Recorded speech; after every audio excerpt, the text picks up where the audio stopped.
Coverage you can count on. KOMU 8 News Today starts now. Good morning, Mid-Missouri. Thanks for waking up with us here at KOMU 8 News Today. I'm Angie Bailey.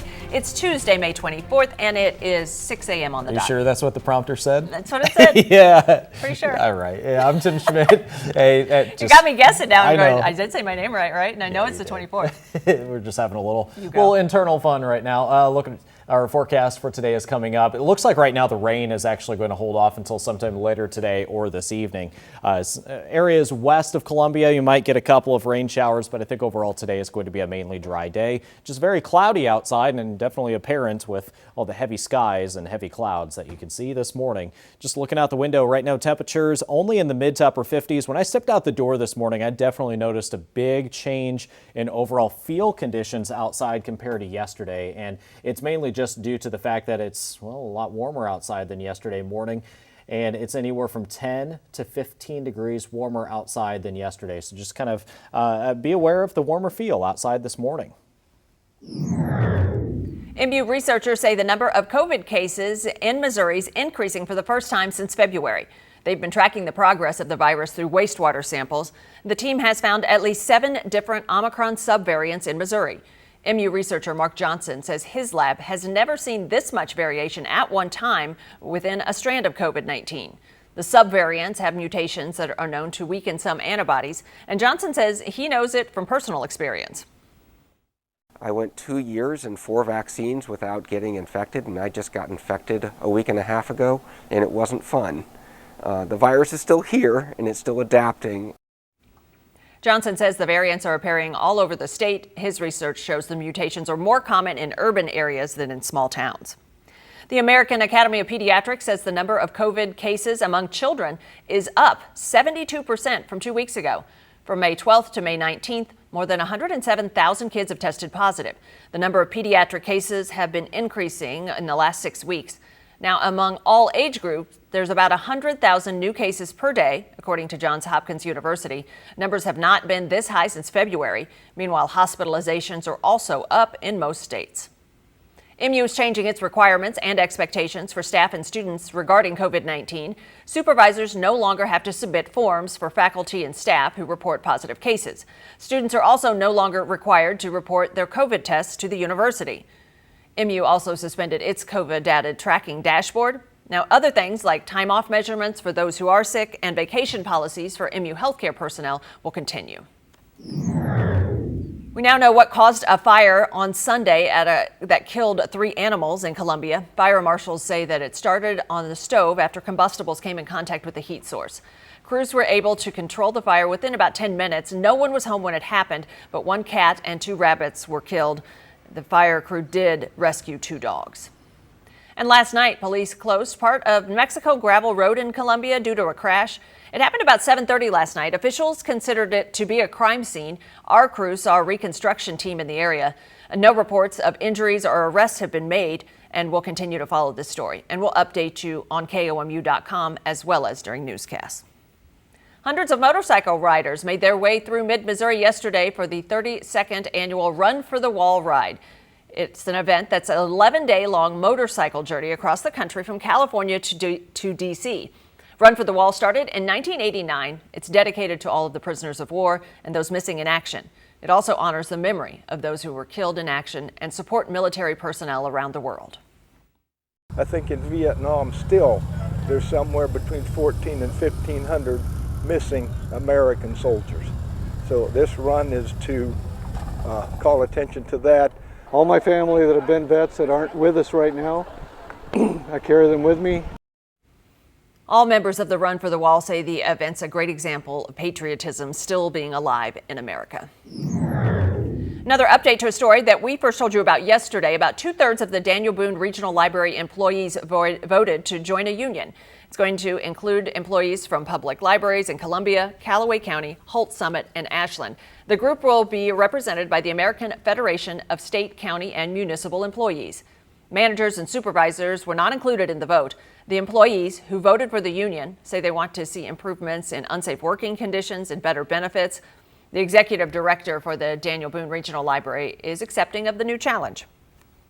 And the people in the bargaining unit will negotiate for pay and benefits, but any changes we make to our current pay and benefits would also extend to people who are not in the union, just as a matter of fairness. The next step is for the union to negotiate a contract with the library. This will be the first library union in Missouri. Some businesses and property owners in Columbia hope for a new name for their neighborhood. They hope to make it a more popular destination. They're calling it the Stockyards neighborhood. The area is between Columbia College's campus and the College Avenue, and it includes the area for logboat brewing. It's also home to a variety of businesses and older buildings. Those involved in the naming say they hope it helps to distinguish the area. It didn't have a name similar to the district or the North Village Arts District, and so we thought it might be good to give it a brand and identify the whole neighborhood. And the Stockyard is a nod to the area's early history as a hotspot for industries like meatpacking, brick making, and, yes, stockyards. Now, an end to an era, New York actually hung up its last public payphone. New York City removed the kiosk yesterday. It started transitioning from payphones to kiosks in 2015. The new system offers free Wi-Fi, free phone calls, and charging stations. That is an upgrade. New York City's chief technology officer spoke about the meaning of the historic day. And what a beautiful day to be here to celebrate the end of what used to be the primary lifeline service for many New Yorkers. For those who can appreciate the nostalgia, you can still find some private payphones on public property. And if Clark Kent ever needs to change, he can find 4 walk-in old-school phone booths around the city. But I guess they just don't have phones in them anymore. Yeah, that's fun. That's wild. Over the weekend, my girlfriend and I, when we were in St. Louis, went to go use the restroom, and I saw the old like wooden structure where the payphone was probably back by the restrooms. And it had that little slot, too, where the yellow and white pages used to sit. Exactly. I'm old enough to know the nostalgia, and I've seen that and used them. Used them a lot. I mean, I'm older than you, but yeah, it's hard. That's smart. I know, but charging stations to swap it out. That's what folks are going to need. That is very, very smart. Hey, well, coming up, we'll look at our forecast here for the next couple of days, and rain is back in the region starting today, and you'll notice some of the humidity being back in the air too. Kind of a noticeable mugginess in the air over the next couple of days. President Biden is on his way back from Asia this morning. Coming up, we'll tell you more about the busy agenda that's waiting for him here at home. There's a live look over Columbia Regional Airport. It's 6:07.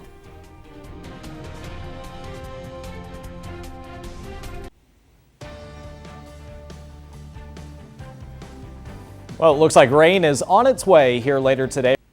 All right, thanks, Tim. Severe storms moved through parts of the southeast yesterday, and it brought tornadoes to several areas. Strong winds and heavy rain pounded the North Carolina region. At least 7,000 people in the Durham area didn't have power. The National Weather Service confirmed the tornadoes in Chesney and Boiling Springs area last night. Downed trees and damaged structures were also reported.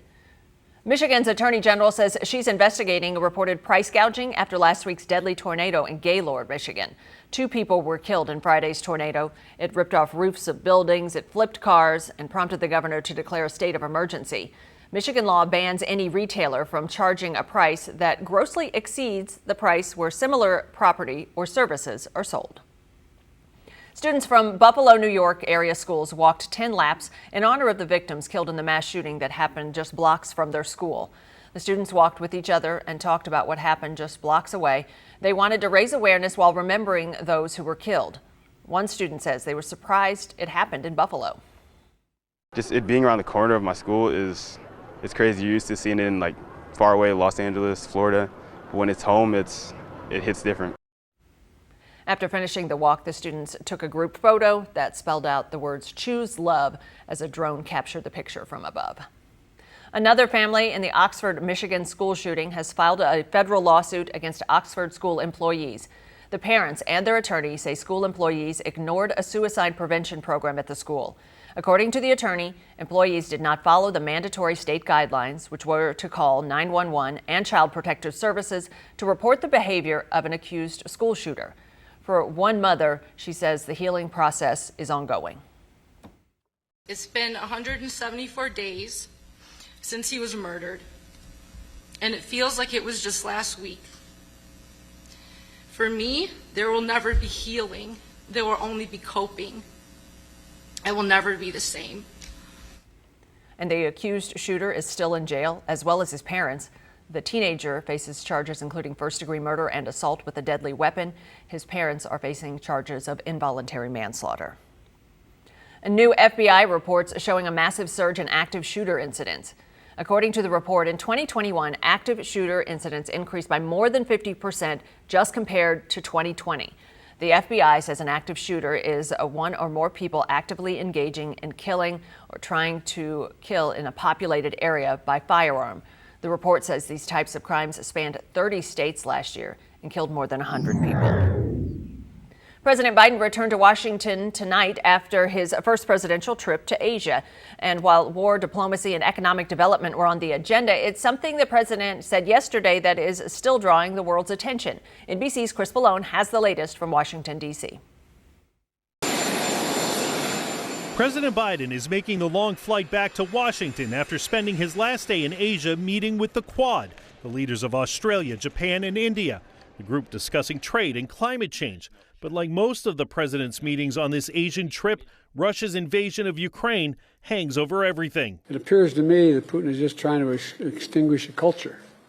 He's not even aiming at military targets, and the world has to deal with it, and we are. So far, India, long dependent on Russia for its defense, has stopped short of condemning the invasion or Russian President Vladimir Putin.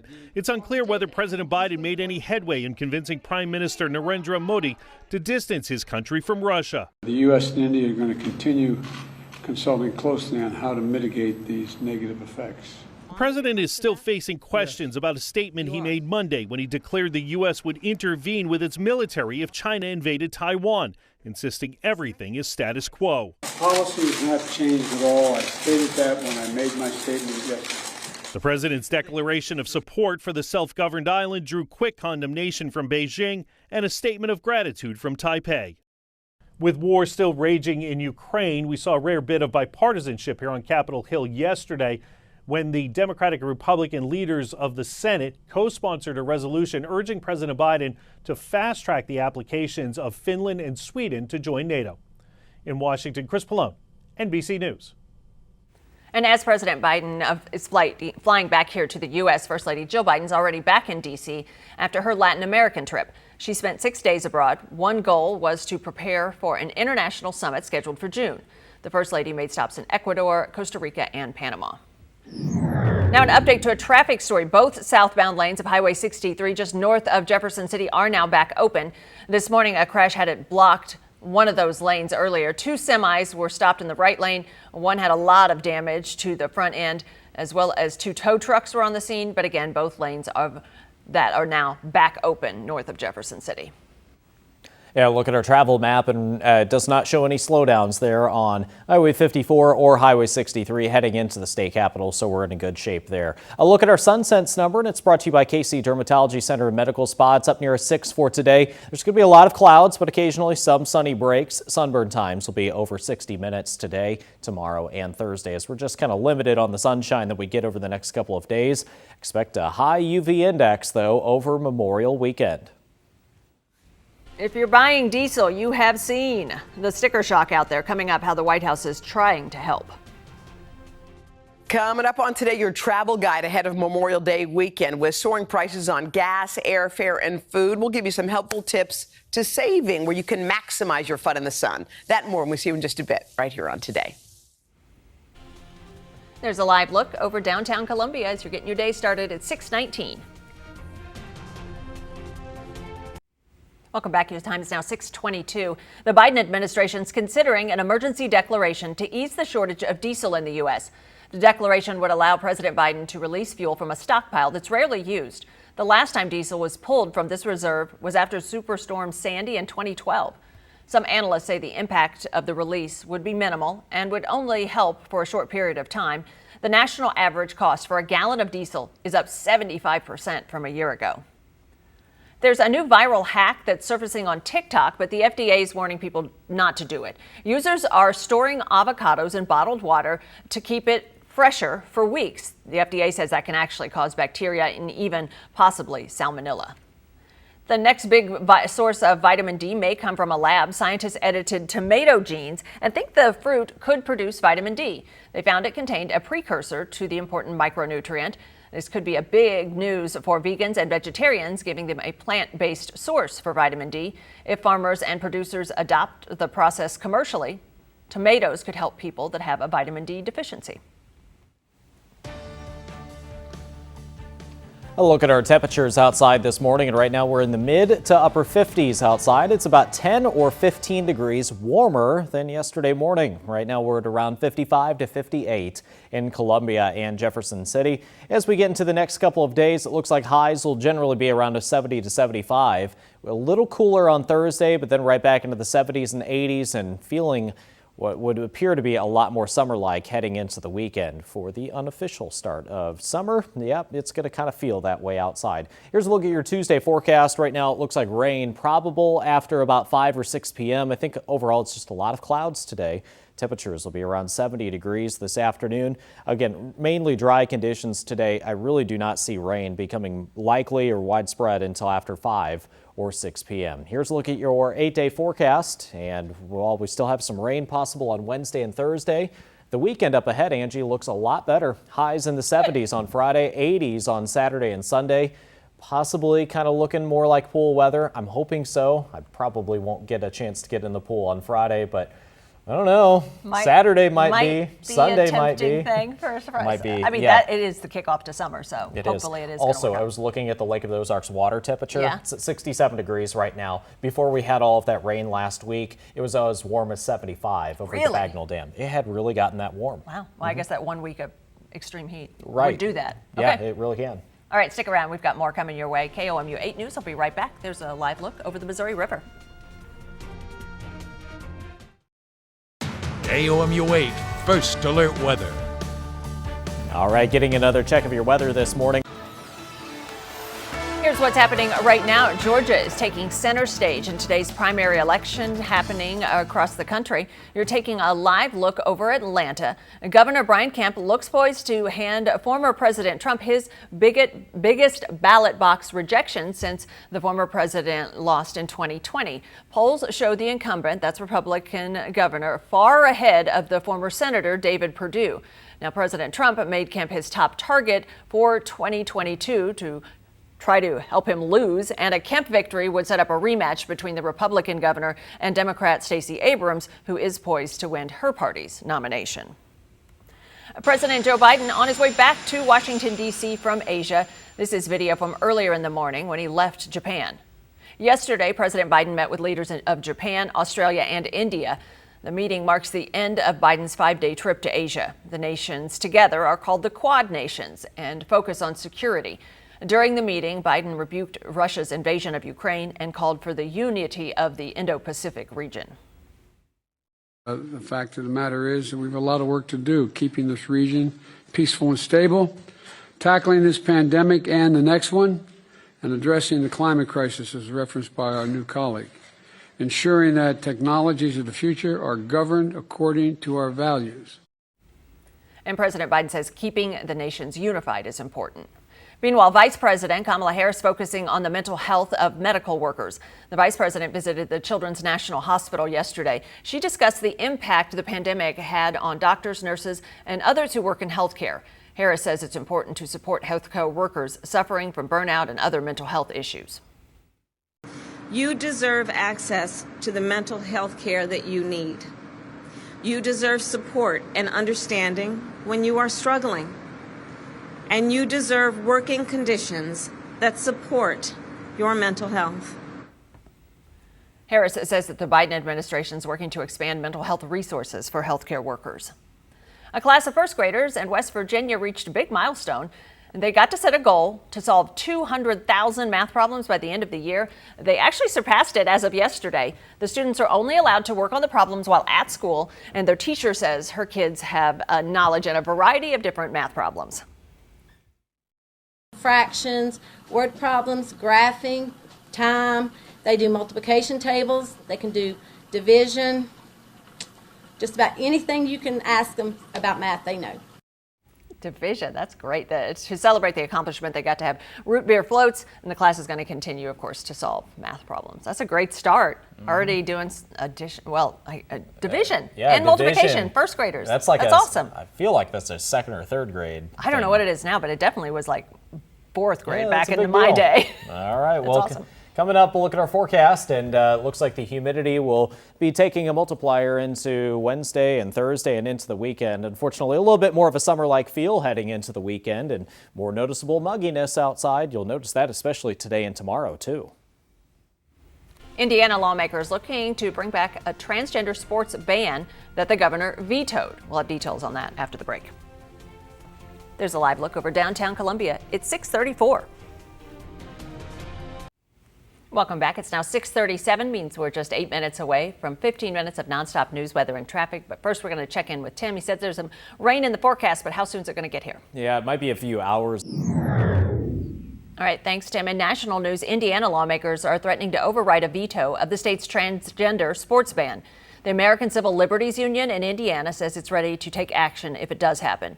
Lawmakers approved the ban in March, which prohibited transgender girls from joining girls' sports teams at any K-12 school. The governor of Indiana vetoed it weeks later. Lawmakers need a simple majority to override the governor, and it will likely happen. The director of the American Civil Liberties Union says being kind to transgender people is essential. Trans people are our neighbors. They go to church with us. They go to the grocery store with us. They're just part of the very fabric of this country and of Indiana. And when one group of us are being picked on, it is for all of us to take note and to speak up and speak out. At least 16 states have already enacted similar legislation as Indiana. Lawmakers in Utah and Kentucky overrode gubernatorial vetoes to do it. Monkeypox cases around the U.S. are going up. Currently, the CDC is monitoring 6 people for possible infections. The WHO says there are more than 90 confirmed cases in a dozen countries where the monkeypox is not already an endemic. The White House COVID response coordinator does not expect the disease to have a widespread impact in the U.S. The U.S. government has ordered $119 million worth of vaccines against monkeypox. President Biden says the concern is not as severe as COVID-19. I just don't think it rises to the level of the kind of concern that existed with COVID-19 and the smallpox vaccine works for it. So, but I think people should be careful. CDC officials also are investigating a case of monkeypox confirmed in a man in Massachusetts who had recently traveled to Canada. In Portugal, health authorities have reported 14 more cases of monkeypox. Right now, there are 37 people diagnosed with the disease in Portugal. The cases are under clinical surveillance, are under outpatient care. Portugal is continuing to investigate and trying to identify the transmission chains. Mid-Missouri's only nonstop news, that's coming up next. We've got 15 minutes of uninterrupted news, weather, and traffic. Everything you need to know. There's a live look over Columbia Regional. One researcher sounding the alarm as wastewater samples show a rise in COVID cases in mid-Missouri. Missouri will now have its first library union, and it's going to represent workers in our community. Also, some businesses in Columbia changing the name of the neighborhood to attract more visitors. That tops our 15 minutes of commercial-free news, weather, and traffic. Nonstop news starts now. MU researchers say the number of COVID cases in Missouri is increasing for the first time since February, and they've been tracking the progress of the virus through wastewater samples. The team has found at least 7 different Omicron subvariants in Missouri. MU researcher Mark Johnson says his lab has never seen this much variation at one time within a strand of COVID-19. He says it means even people who are vaccinated may be at risk of getting COVID. They have extra mutations, particularly in what we call the receptor binding domain, which is the domain that's most important for whether our antibodies work or not. And a lot of the mutations we're seeing are ones that are known to cause resistance to some of the antibodies we might have. Johnson says the variants are appearing across the state. His research shows the mutations are more common in urban areas than in small towns. The American Academy of Pediatrics says the number of COVID cases among children is up 72% from 2 weeks ago. From May 12th to May 19th, more than 107,000 kids tested positive. The number of pediatric cases has been increasing in the last 6 weeks. Now, among all age groups, there's about 100,000 new cases per day, according to Johns Hopkins University. Numbers have not been seen this high since February. Meanwhile, hospitalizations are also up in most states. A COVID-19 vaccine for kids that are younger than 5 may soon be available. Pfizer is seeking emergency use authorization for a modified version of its COVID shot. The vaccine is 1/10 of the adult dose, and Pfizer says an internal study found its efficacy rate was more than 80%. Meanwhile, Moderna submitted its application for a vaccine for children younger than 5 last month. An FDA advisory panel will meet on June 15th to talk about both applications. MU is changing its requirements and its expectations for students and staff regarding COVID. Supervisors no longer have to submit forms for faculty and staff who report positive cases. Students are also no longer required to report their COVID tests to the university. MU is suspending its COVID-19 data tracking dashboard. Now, other things like time off measurements for those who are sick and vaccination policies for MU healthcare personnel will continue. An update now to a story we first told you about yesterday. About 2/3 of the Daniel Boone Regional Library employees voted to join a union. It's going to include employees from public libraries in Columbia, Callaway County, Holt Summit, and Southern Boone. The group will be represented by the American Federation of State, County, and Municipal Employees. Managers and supervisors were not included in the vote. The employees who voted for the union say they want to see improvements in safer working conditions and better benefits. The executive director of the Daniel Boone Regional Library is accepting the new challenge. And the people in the bargaining unit will negotiate for pay and benefits, but any changes we make to our current pay and benefits would also extend to people who are not in the union, just as a matter of fairness. The next step for the union is to negotiate a contract with the library, and that will be the first library union in Missouri. Last night, police closed a part of Mexico Gravel Road in Columbia due to a crash. It happened about 7:30 last night. Officials considered it to be a crime scene. Our KOMU 8 crew saw a reconstruction team out in the area. There were no reports of injuries or any arrests that have been made yet, and we'll continue to follow this story on air, and we'll also update you on KOMU.com. Hundreds of motorcycle riders made their way through mid-Missouri yesterday for the 32nd annual Run for the Wall ride.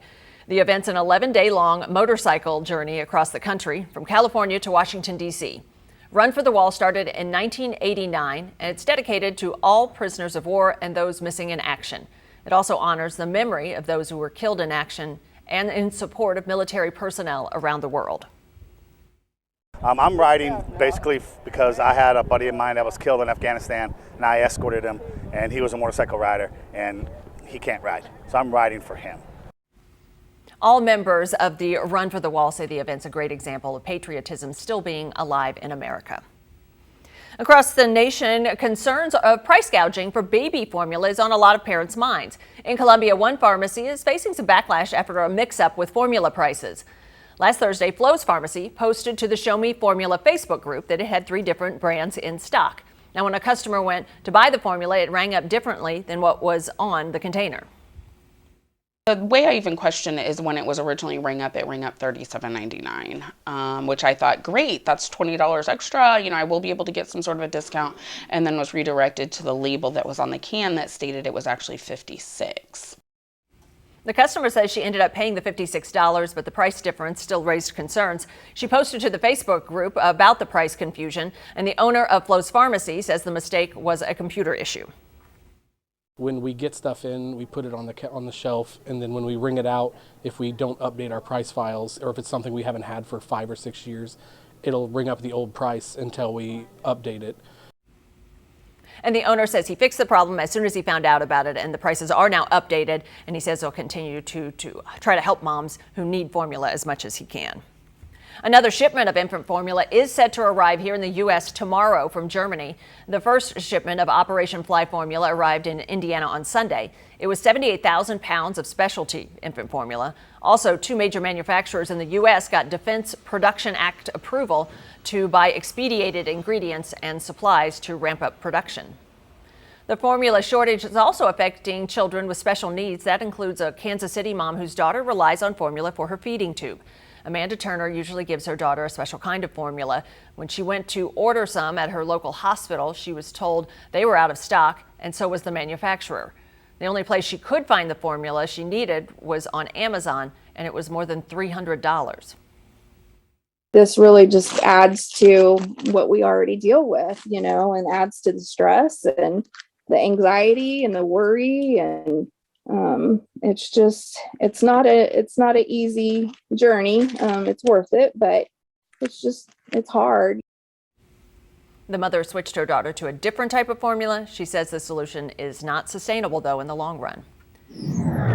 Meanwhile, the global spread of monkeypox has put health officials on watch here in the U.S. Monkeypox is not typically found outside of Western and Central Africa, but New York, Florida, and Utah are investigating possible cases after the first U.S. infection of the year was confirmed in Massachusetts last week. NBC's Gabe Gutierrez has the latest on that developing story.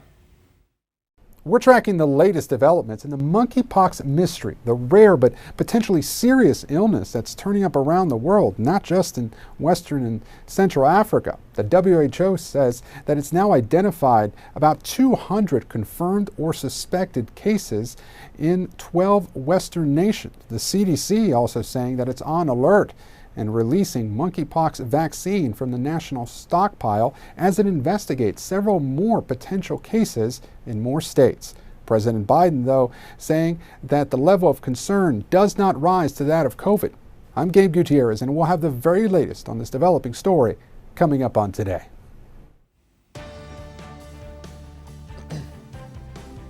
All right, let's get a check of your weather here for your Tuesday. Columbia Public Works added new no-mow zone signs along roads and areas that are part of a roadside pollinator program. The first phase of the program covers medians and roadsides at locations on Scott Boulevard, North Providence, South Providence, and Discovery Parkway. The city of Columbia is also working to control invasive plants in those sites. A spokesperson says there is a purpose for these no-mow zones. A lot of the world's insect pollinators are facing extinction right now. So this is why the city has taken some action to kind of curb the decline of pollinators. And we're doing that through habitat restoration. The roadside pollinator program can also help the city save $160,000 to $280,000 each year by not having to mow that grass. Happening today, the Missouri River Regional Library is hosting an event to raise some awareness about climate change. KOMU 8's Shibeli Acevedo joins us live from Jefferson City with the details of the event and how you can take part as well. Good morning, Shibeli. Good morning, Angie. People who come to the library this evening will get the opportunity to participate in an interactive discussion. You will get to learn about how changes in energy and economic and public policies affect climate. The En-ROADS Climate Solutions Stimulator focuses on things like planting trees, driving hybrids or electric cars, and recycling. It lets you see how those actions impact greenhouse gas emissions and worldwide temperatures. 2 area volunteers and completed an 8-week training course to prepare to present the En-ROADS stimulation. Leading scientists from Climate Interactive and the MIT developed the Climate Solution Stimulator. Tonight's presentation here at the library is happening from 6:30 to 8 p.m. It's taking place at the Art Gallery, and the event is free to the public. Citizens Climate Education is co-sponsoring the event, and the Mid-Missouri River Regional Library says it is only for adults. Reporting live from Jefferson City, Shibeli Acevedo, KOMU 8 News. Some business and property owners in Columbia hope for a new name for their neighborhood. They're trying to make it a more popular destination, and they're calling it the Stockyards. It's the area between the Columbia College campus and College Avenue. That includes Logboat Brewing. It's also home to a variety of businesses and older buildings. Those involved say the naming it, they hope, will help distinguish the area. It didn't have a name similar to the district or the North Village Arts District, and so we thought it might be good to give it a brand and identify the whole neighborhood. The name is a nod to the early history as a place for industries like meatpacking, brickmaking, and of course, stockyards. Time now for KOMU 8's top stories making headlines in your Tuesday ahead. The Biden administration may declare an emergency due to the shortage of diesel in the U.S. That would allow the president to release fuel from a rarely used stockpile. The average cost for a gallon of diesel is actually up 75% from a year ago. Wastewater samples show the number of COVID cases in Missouri is increasing for the first time since February. Meanwhile, both Pfizer and Moderna have submitted vaccine authorization requests for younger kids, and the FDA advisory panel is set to meet on June 15th to evaluate both of those requests. The Missouri River Regional Library is raising awareness about climate change this evening. Participants will get to learn about different actions that affect climate. That's at 6:30 at the Art Gallery, and it is free to the public. Those are your top stories. Those are the ones you're going to want to know about and keep an eye on in your day ahead. All right, well, temperatures outside are currently in the mid to upper 50s on your way out the door this morning. We're at about 58 to 59 in Columbia and in Jefferson City. And we do have rain in your forecast later today, so we'll see how that plays out. Right now, it looks like most of the day should be dry.